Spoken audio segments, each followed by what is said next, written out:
content de vous retrouver, ça me fait plaisir d'être avec vous et on démarre tout de suite. Aujourd'hui, on va parler d'un outil qui va vous faire économiser pas mal d'abonnements. Ça s'appelle Arena.ai et c'est une plateforme qui vous donne un accès gratuit aux meilleurs modèles d'IA du marché. En plus de vous permettre d'utiliser gratuitement ces IA, cette plateforme vous permet aussi de comparer simultanément deux modèles différents et voir laquelle s'en sort le mieux en temps réel.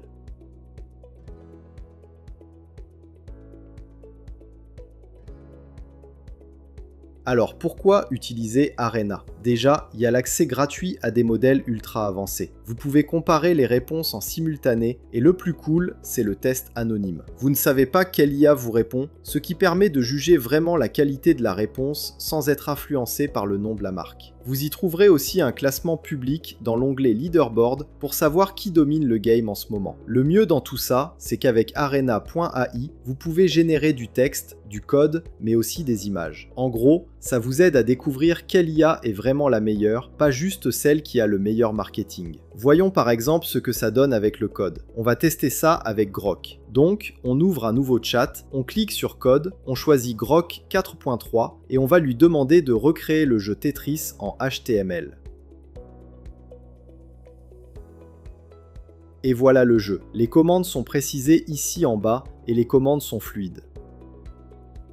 Attention quand même, Arena n'est pas parfait. Le classement repose sur les votes de la communauté, donc ça bouge tout le temps. Aussi, tous les modèles ne sont pas disponibles en permanence. Certains disparaissent ou sont limités. On a aussi moins de contrôle que sur un outil dédié, et l'interface est très sommaire. Ce n'est pas forcément l'outil le plus user-friendly pour un débutant. Pour votre workflow quotidien, ça peut être un peu frustrant. Au final, pour moi, Arena.ai est plus un terrain d'expérimentation qu'un outil qu'on peut utiliser régulièrement au quotidien. Et c'est justement ça qui fait sa force. Après, rien ne vous empêche de l'exploiter un max si vous êtes à l'aise dessus. Pour les images par exemple, j'irai plus sur ArtSpace pour les tâches créatives. Et pour générer un avatar parlant pour vos propres vidéos, jetez un œil à HeyGen. J'ai mis les liens dans la description. Voilà pour la petite présentation. J'espère qu'elle vous a été utile et dites-moi ce que vous en pensez dans les commentaires. N'oubliez pas de liker et de vous abonner pour ne rien rater des prochains tips IA. Pensez aussi à visiter nos sites lebigdata.fr et intelligence-artificielle.com pour tout savoir de l'univers IA. Alors vous voyez, je ne vous avais pas menti et merci d'avoir suivi cette vidéo et on se retrouve très vite dans la prochaine.